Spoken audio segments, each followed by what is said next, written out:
So moving along to the other side, we left off right there at the trellis. Oh, of course, those are boxwoods in those pots at the bottom. And those were actually there to basically frame that area.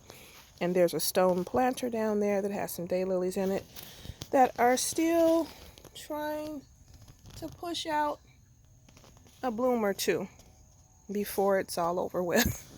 I've got a couple arborvitaes in containers here to frame each side.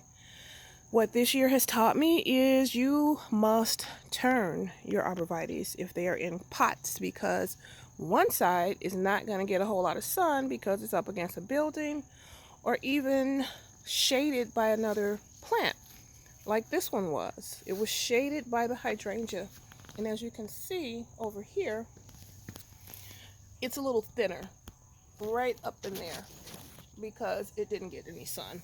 So, lesson learned, you must turn your arbs, or I guess any evergreens, if their backs are up against a building or something like that, because you want them to get the sun so they can grow as they should. So this was my little hydrangea hedge that is actually in pots right now.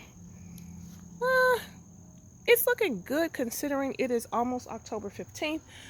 And then on the flip side, it's not looking as great as it did earlier in the year because, again, we got a lot of rain and we got it all at one time, which was really kind of devastating because everything began to flop over. I think going forward, I will definitely use some type of staking, almost like the peony stake, so that you can surround the branches before they get this big, and that staking system will allow them hopefully to stand upright even after they've been inundated with rain. So we'll see if that works next year, but this year they performed extremely well. They were extremely pretty. I also noticed that after getting a whole lot of rain earlier in the summer, I got yellow leaves on this one. And I believe that is because it was a lot of rain and this container did not have enough drainage. So I had to go in and use like a soldering iron to put holes in these containers.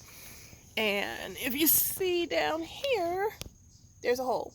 So I just used a soldering iron, stuck it in there, did that about 2, 3, 4 times to make sure I got some more drainage in the containers. But basically, I just love that bloom. They're so gorgeous. And they looked really good over the summer. I can't complain. I really can't complain. Okay, and those are limelights, by the way. I think the one by the trellis, oh gosh, I can't think of the name of it, but it's the junior to the limelight. So it's the smaller one. Over here, some things that I'm working on basically. I planted some daylilies in a container because I like to move things around. I'm just going to tell the truth. That stops me sometimes from putting things in the ground. Plus, I can't dig a lot because of back issues. Plus, my soil is total clay.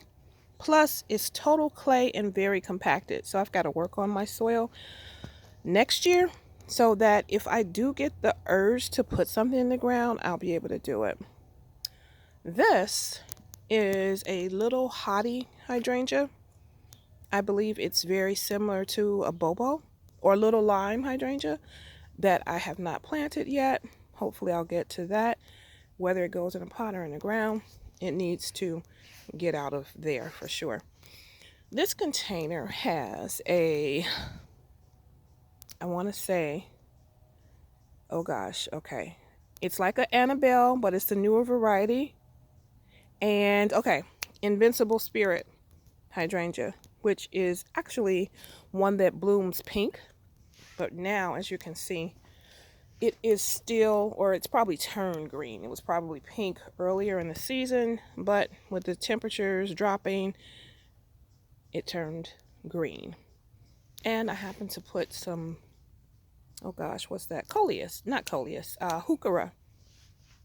Can't remember the variety, but I put some Heuchera in there because at one point, this was on the other side of the garden and it was getting way too much sun, so I had to shade the roots and I never took it out. And to me, I like it in there actually, but I'll probably take it out next year and move it someplace else. And then this behind it is another of the same, is it Incredible? I think it's Incredible. That one was Invincible Spirit. And then this one was the Incredible, which was also on the other side of the garden. I didn't know it at the time, but